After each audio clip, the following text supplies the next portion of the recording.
Salut à tous les gars, c'est OPMatt, j'espère que vous allez bien, je suis heureux de vous retrouver aujourd'hui pour une nouvelle vidéo. Qu'est-ce qu'on va faire de beau ensemble? Alors j'ai récemment acheté une imprimante 3D, donc c'est la Ender 3 V2. Je vais pas la présenter, faire un déballage, quoi que ce soit, elle est déjà montée, elle a déjà été utilisée, etc. C'est une machine qu'on ne présente plus, donc je vais pas faire une review dessus. Comme je vous ai dit, il y a énormément de vidéos YouTube qui la présentent, qui montrent comment la monter, etc. Elle est vraiment super pratique à utiliser, hyper facile. C'est la première fois que je fais de l'impression 3D. J'ai eu aucun souci à comprendre comment ça marchait. Il y a juste 2-3 réglages que je devrais peaufiner pour vraiment avoir une qualité parfaite lors des impressions. Mais à part ça, franchement, c'est super facile à prendre en main. Et donc aujourd'hui, on va faire tout simplement la première impression avec la machine. Donc j'ai fait 2-3 petits tests sur des très petites pièces. Là, on va attaquer quelque chose de beaucoup plus gros. En fait, j'ai trouvé un modèle 3D d'une arme, donc de l'AK de Rust. Hein. C'est un de mes jeux favoris, donc ça ferait vraiment une super belle déco dans ma pièce. Donc ce que je vais faire, c'est que je vais imprimer l'AK, la monter, la peindre et essayer de faire un petit diorama, un petit truc pour la poser avec des LED, je sais pas, on va essayer de bricoler un truc sympa. Donc je vous laisse regarder toutes les petites étapes d'impression, de peinture, etc. pour voir après la pièce finie à quoi ça va ressembler les gars. Donc voilà, on va commencer à aller attaquer l'impression, let's go. Alors on se retrouve tout de suite pour la première étape.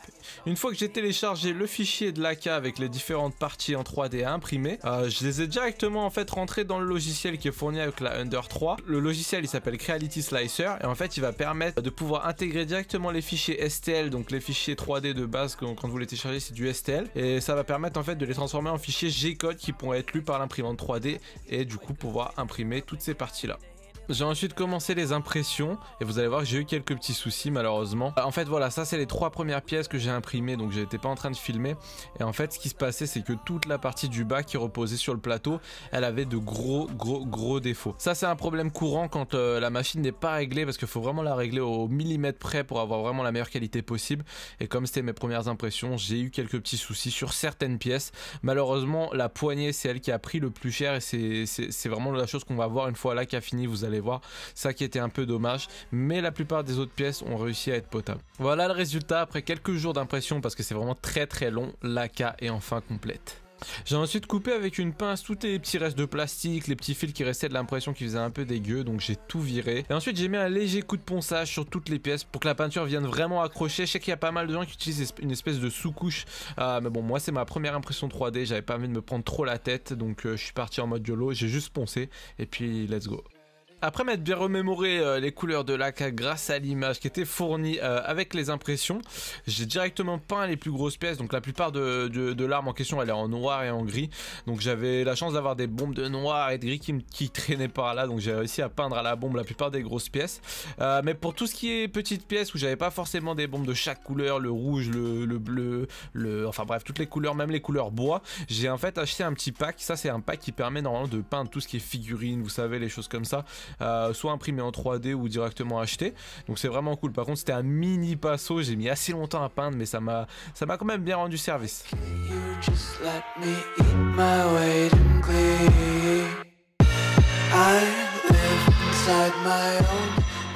Bon, après un petit temps de séchage, j'ai enfin pu attaquer le montage des pièces et vous allez voir que j'étais pas au bout de mes surprises.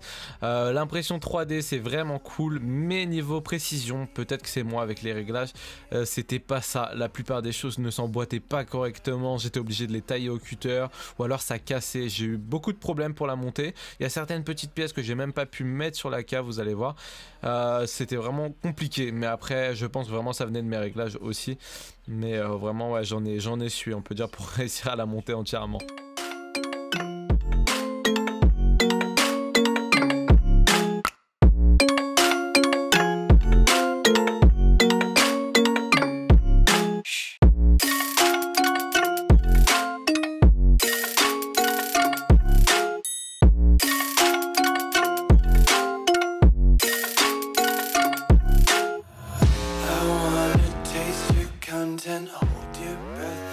Après tous ces efforts pour enfin réussir à la monter, j'ai laissé les derniers points de colle et de peinture sécher et j'ai essayé de modéliser directement sur Fusion 360. Faut savoir que le logiciel j'y ai jamais touché, je sais pas du tout l'utiliser. J'ai essayé de modéliser un socle pour pouvoir la poser tout simplement. Donc j'avais réussi à faire quelque chose d'assez cool, mais malheureusement comme je pense pas être encore au point, quand j'ai voulu l'imprimer il était vraiment horrible. Il n'y avait pas moyen de faire quelque chose, donc je me suis rabattu sur un socle que j'avais fabriqué avec du bois, vous allez voir ça en fin de vidéo. Le lendemain, j'ai refait toutes les petites dernières retouches de peinture ainsi que les petits détails en scotch, etc. pour finir de peaufiner l'arme. Et ensuite, je me suis mis à attaquer le fameux socle en bois. Donc c'est vrai que là, je suis parti un peu en freestyle. J'ai récupéré une vieille planche de parquet. Et puis j'ai commencé à bricoler dessus pour faire mon socle. Et donc après, j'avais pas de petits crochets pour faire tenir l'arme. Là, par contre, j'ai réussi à les imprimer en 3D. Et franchement, ils ont fait vraiment le taf. Et voilà les amis, il est enfin temps de profiter de l'AK terminé. Donc vous voyez la poignée, c'est là où il y avait le gros défaut, ça se voit directement. Ça gâche un petit peu le résultat, mais franchement je suis quand même content pour une première impression, c'est vraiment ouf. Hein, je pense qu'avec ça il y a moyen de faire vraiment des trucs de malade. C'est vraiment cool, je suis motivé à faire plein de trucs. C'est vraiment stylé, franchement c'est stylé de pouvoir faire ça chez soi. C'est vraiment ouf. Voilà, donc j'espère que ça vous a plu. Je vous laisse les petites images du résultat. Merci d'avoir regardé la vidéo. Bisous, à la prochaine les frérots. Bye.